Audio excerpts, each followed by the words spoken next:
Assalamualaikum warahmatullahi wabarakatuh.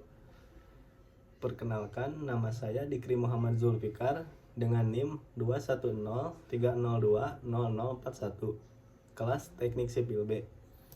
Di sini saya akan mempresentasikan hasil dokumen analisis dampak lalu lintas pembangunan rumah sakit Datu Sanggul, Jalan Terantang, Kelurahan Rangdamalingkung, Kecamatan Tapin Utara, Kabupaten Tapin, Provinsi Kalimantan Selatan. Pendahuluan pembangunan rumah sakit umum daerah Datu Sanggul yang diajukan oleh Rumah Sakit Umum Daerah Datu Sanggul, Kabupaten Tapin sebagai pembangun berada di Jalan Terantang, Kelurahan Rangdamalingkung, Kecamatan Tapin Utara, Kabupaten Tapin, Provinsi Kalimantan Selatan. Diperkirakan dapat menarik lalu lintas yang berpengaruh terhadap kinerja jalan yang terdapat di sekitar lokasi tersebut.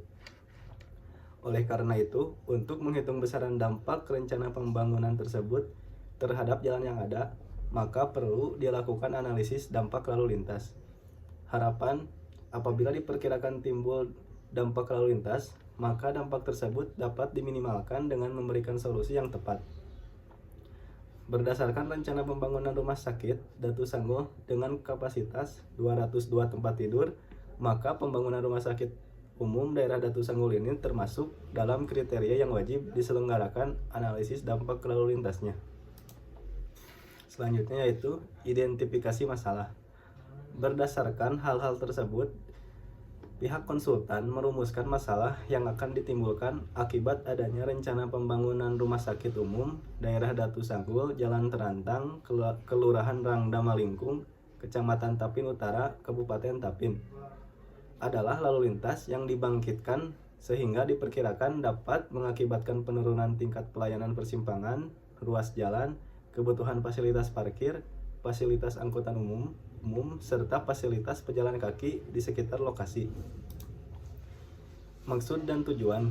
Maksud secara operasional, maksud dari Andalin ini memberikan rekomendasi penanganan manajemen dan rekayasa lalu lintas terhadap dampak dari rencana pengembangan kegiatan dan atau usaha di suatu kawasan sehingga kinerja jaringan jalan level of service pada kawasan tersebut tidak menurunkan secara signifikan.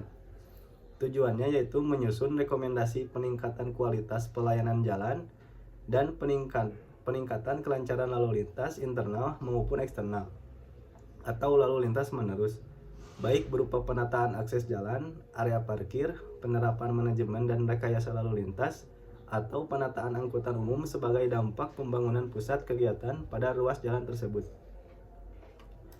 Selanjutnya yaitu pedoman analisis dokumen ini, yang pertama perundang-undangan.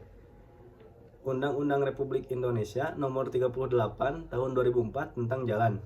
Yang kedua, Undang-Undang Republik Indonesia Nomor 22 Tahun 2009 tentang lalu lintas dan angkutan jalan. Selanjutnya peraturan pemerintah. Yang pertama, Peraturan Pemerintah Republik Indonesia Nomor 34 Tahun 2006 tentang jalan. Yang kedua, Peraturan Pemerintah Republik Indonesia Nomor 32 Tahun 2011 tentang manajemen dan rekayasa analisis dampak serta manajemen kebutuhan lalu lintas. Peraturan Menteri, yaitu yang pertama, Peraturan Menteri Pekerjaan Umum No. 20 VRT M 2010 tentang pedoman, pemanfaatan dan penggunaan bagian-bagian jalan. Yang kedua, Peraturan Menteri Perhubungan Nomor PM 13 Tahun 2014 tentang rambut lalu lintas. Yang terakhir, Peraturan Daerah. Peraturan Daerah Kabupaten Tapin Nomor 10 Tahun 2012 tentang bangunan dan izin mendirikan bangunan.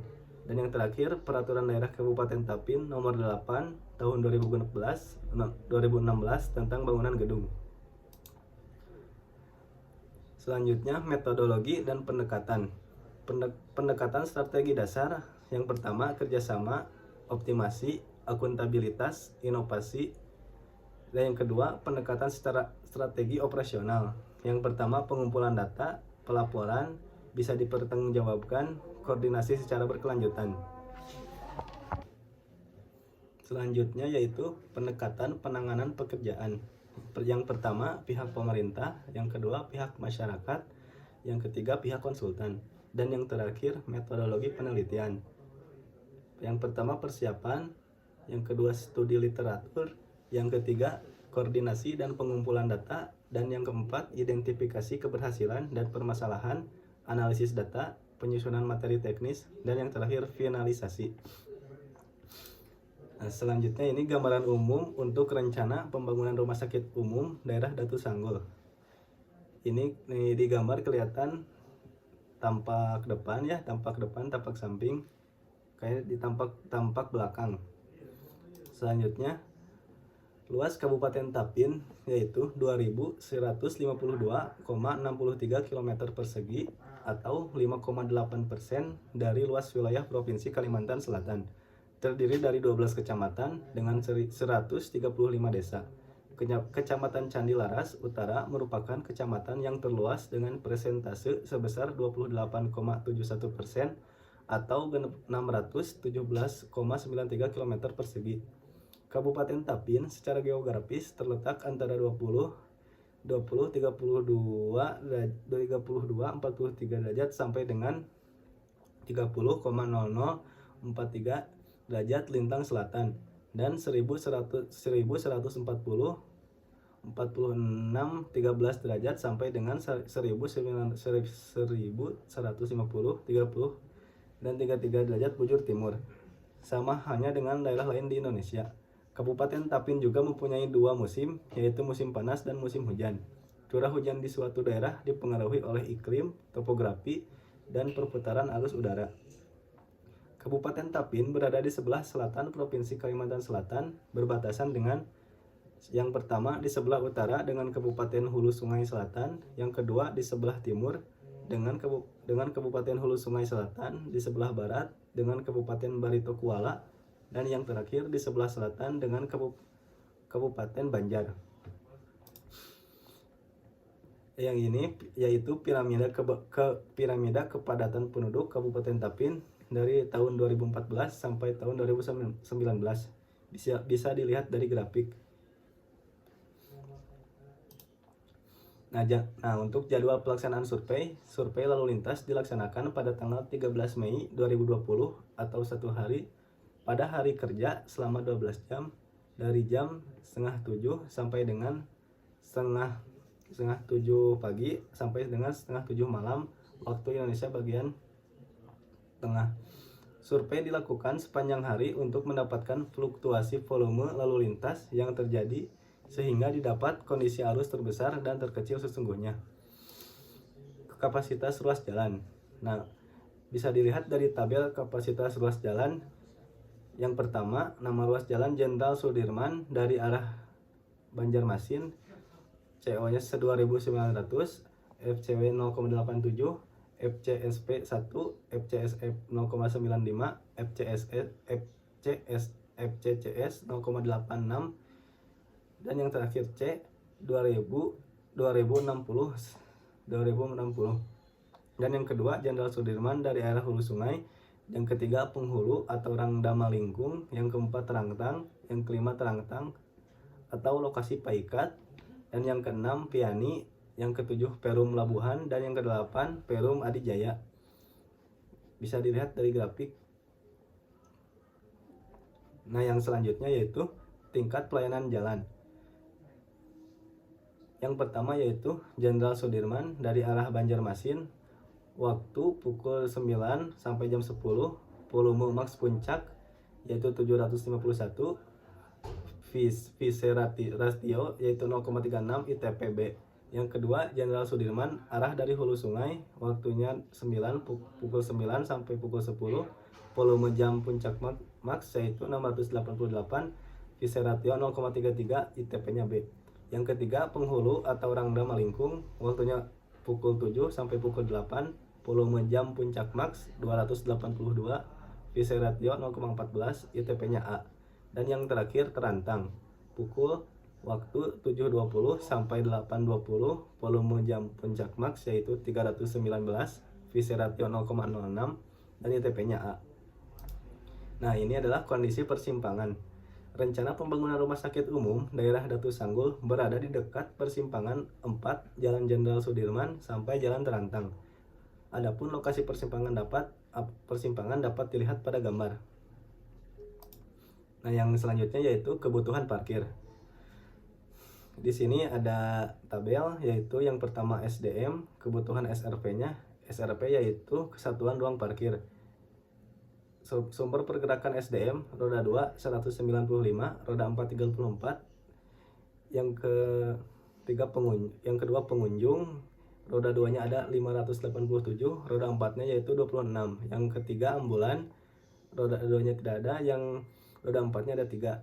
Dan yang keempat kendaraan barang dan servis, roda 4-nya 3. Total kebutuhan SRP roda 2 yaitu 782 dan roda 4 66. Kebutuhan parkir diinisiasikan dengan satuan ruang parkir atau SRP untuk hal tertentu bila dalam perencanaan parkir tanpa ada penjelasan tentang jenis kendaraan yang digunakan, maka SRP yang digunakan adalah SRP untuk mobil penumpang golongan 2, yaitu dengan ukuran 2,50 dikali 5 meter persegi, sedangkan sepeda motor dengan ukuran 0,75 dikali 2 meter persegi.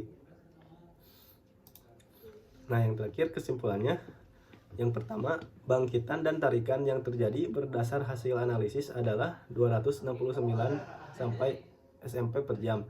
Yang kedua, dari hasil analisis didapatkan jam puncak lalu lintas pada hari kerja di ruas jalan yang ditinjau terjadi pada pukul 9 sampai pukul 10. Yang ketiga, manajemen simpang pada simpang tak bersinyal, simpang 4 jalan Jenderal Sudirman sampai Jalan Terentang memperlihatkan kinerja yang masih baik atau ITPB.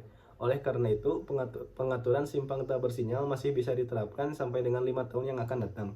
Yang keempat, berdasarkan dampak langsung yang akan terjadi pada ruas jalan Terentang, maka peningkatan nilai DS terbesar yang terjadi akibat pembangunan rumah sakit umum daerah Datu Sanggul adalah pada segmen ruas jalan Terentang, lokasi Paikat di semua segmen sebesar 0,13 sampai 0,14 pada proyeksi 5 tahun mendatang. Dan yang terakhir, rencana ruang parkir rumah sakit umum daerah Datu Sanggul yang direkomendasikan yaitu sebanyak 66 SRP atau satuan ruang parkir roda 4 dan 782 SRP roda 2 sudah memenuhi syarat jumlah minimal yang diperlukan berdasarkan aturan yang berlaku. Nah, matrik penanganan. Perakiraan dampak yang pertama, pengurangan kelancaran lalu lintas atau terutama pada jam sibuk. Penanganannya yaitu waktu mobilisasi peralatan dan pengangkutan material sebaiknya tidak dilakukan pada jam sibuk, yaitu antara jam 9 sampai dengan jam 10. Pukul setengah 16.30 sampai 17.30 dan pagi hari pukul 7 sampai pukul 8. Pelaksana Pramrakarsa. Tindakan pengaturan waktu mobilisasi peralatan dan pengangkutan material. Yang kedua, pengurangan kapasitas jalan. Yang pertama, tidak melakukan antrian kendaraan berat saat mobilisasi peralatan dan pengangkutan material pada badan atau bahu jalan. Yang kedua, tidak menggunakan bahu jalan sebagai tempat penumpukan material sementara.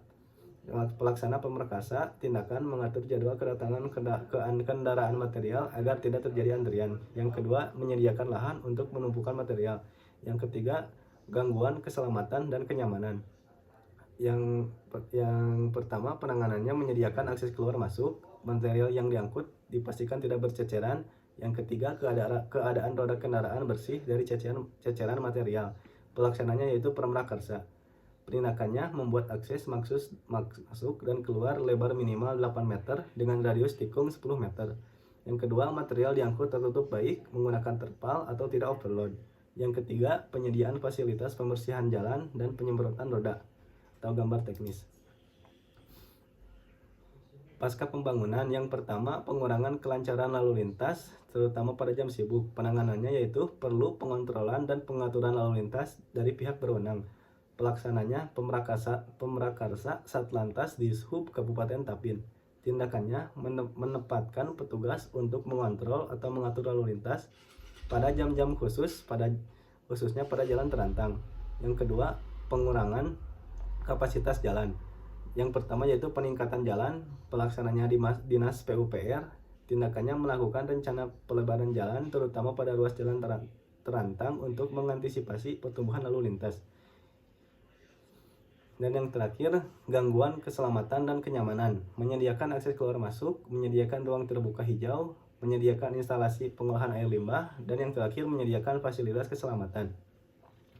Pelaksananya yaitu Pemrakarsa. Tindakannya, Pramarkasa menyediakan akses keluar masuk pada roda 4 dengan lebar 8 meter serta memiliki radius tikung 10 meter. Sisanya bisa dibaca di tabel. Nah, yang terakhir, pesan dan kesan selama perkuliahan analisis dampak lalu lintas, yaitu selama mengikuti kegiatan perkuliahan bersama Bapak Farhan Salahuddin sungguh sangat seru dan berkesan. Bapak dosen tak pernah datang terlambat dan materi yang disampaikan pun tidak monoton. Dan pesannya yaitu semoga diberikan panjang umur, sehat selalu, semakin sukses ke depannya, dan tetap menjadi kebanggaan untuk penerus generasi selanjutnya. Terima kasih atas perhatiannya. Mohon maaf bila ada kekurangan. Wassalamualaikum warahmatullahi wabarakatuh.